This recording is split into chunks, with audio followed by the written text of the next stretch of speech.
Good morning, everyone. In the last video in the Buddha lecture series, I talked about Kama Sutra or action. In this video, we are going to start with the basic doctrine of Buddhism.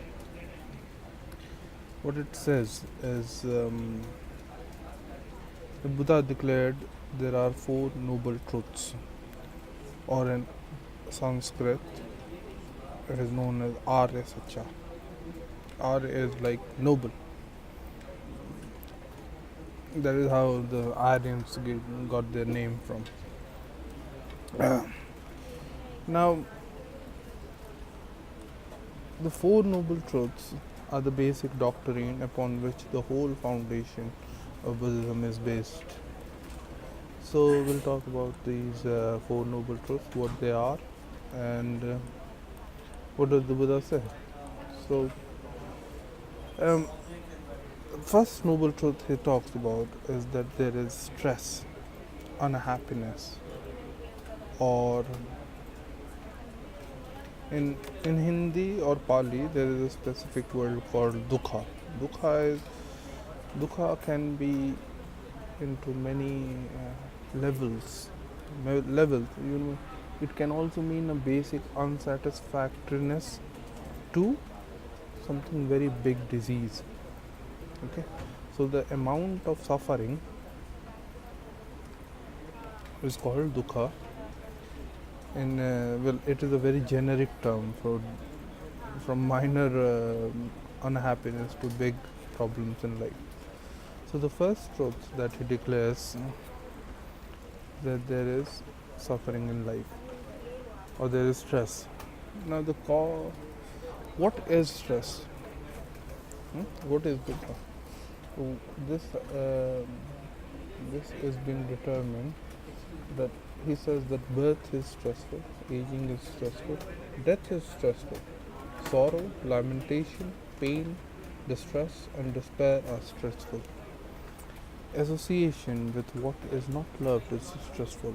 Separation from what is loved is stressful. Not getting what is wanted is stressful. In short, the five clinging aggregates are stressful.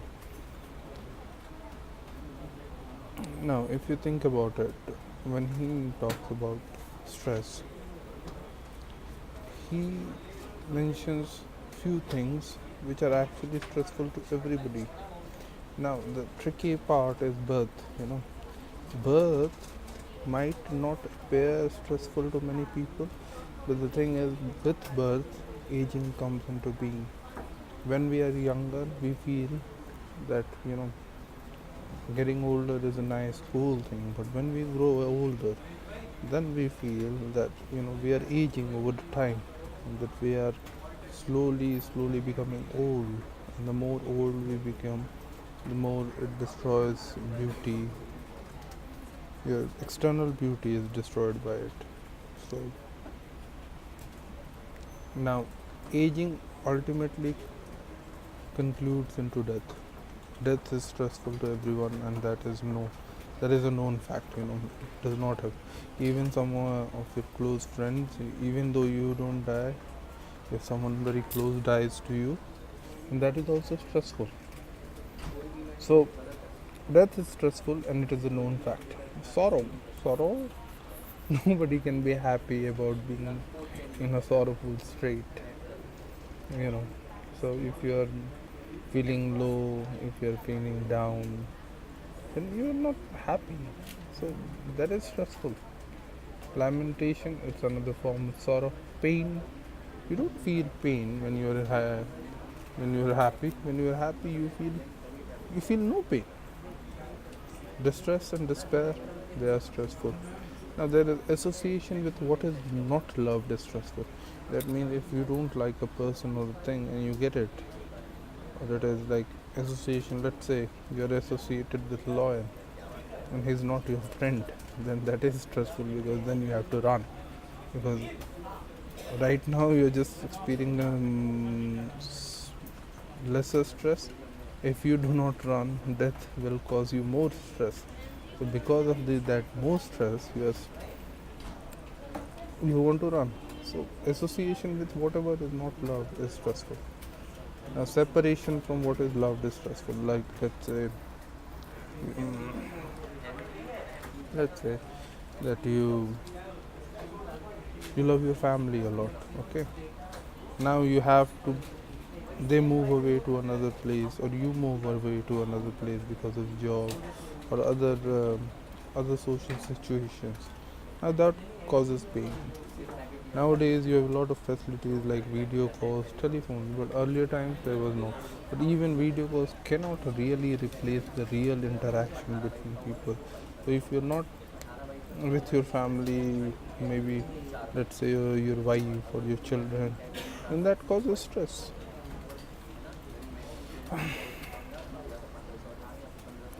Now let me discuss about that. The second one. The second one is, what is the cause by which stress comes into play? Like, what is the cause of stress? What is the cause of this dukha? It is cause of this dukha is craving, desires.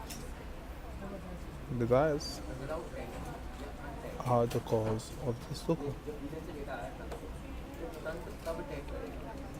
So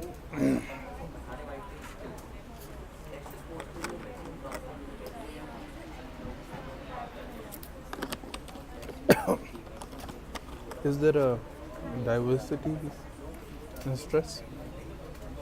Yes, there is major stress and minor, as I told you before. Slowly fading and quickly fading. This is called the diversity in stress. That means, let's say, I'll give you an example for it, you'll understand. Someone you do not love, you do not know, says something to you, you forget it very quickly. You don't mind it because he doesn't matter to you. But someone very close to you abuses you, tells you ugly things. Now that's gonna hurt for a long time. It's not going to stop very quickly.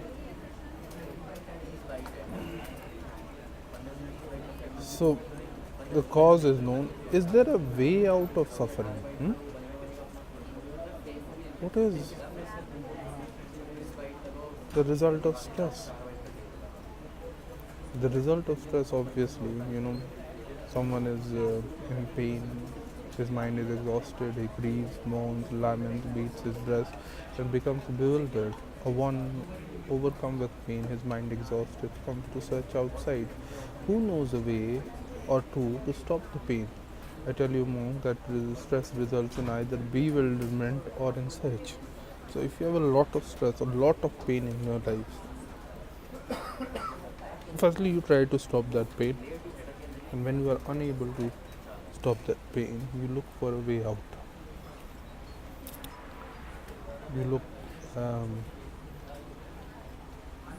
You try to find a way out, and the Buddha says that it either results in search or bewilderment, that is madness. So either you grow mad or you start searching for someone who knows how to stop the pain.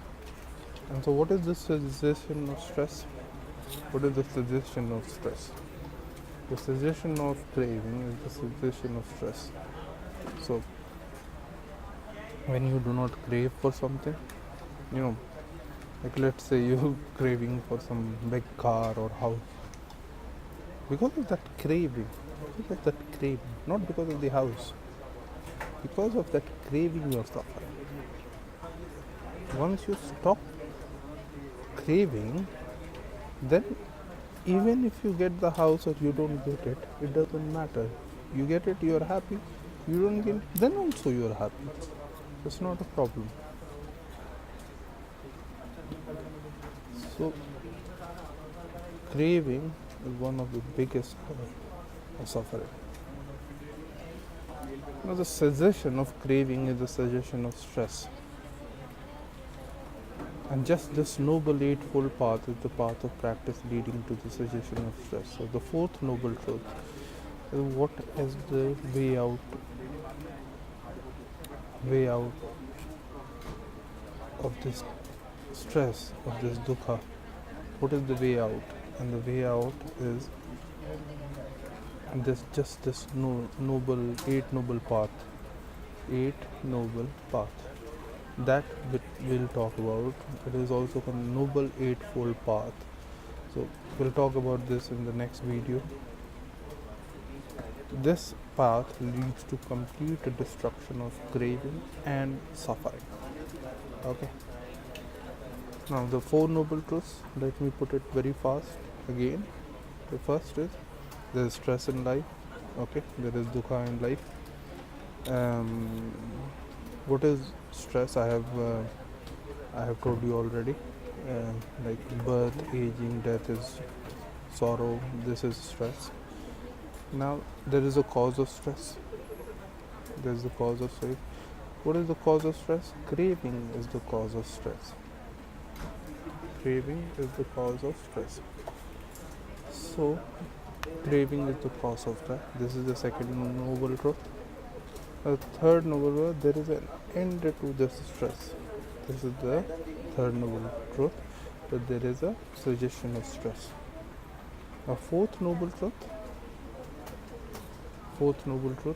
says something like this, that the way to suggestion of stress is the noble eightfold path. Okay. The noble eightfold path is the path of practice leading to cessation of stress. It comprises of 8 parts: right view, right resolve, right speech, right action, right livelihood, right effort, right mindfulness, right concentration. But that we'll talk about in the next video. Thank you very much. I hope you have learned about the four noble truths, the foundational doctrine of Buddhism. Thank you.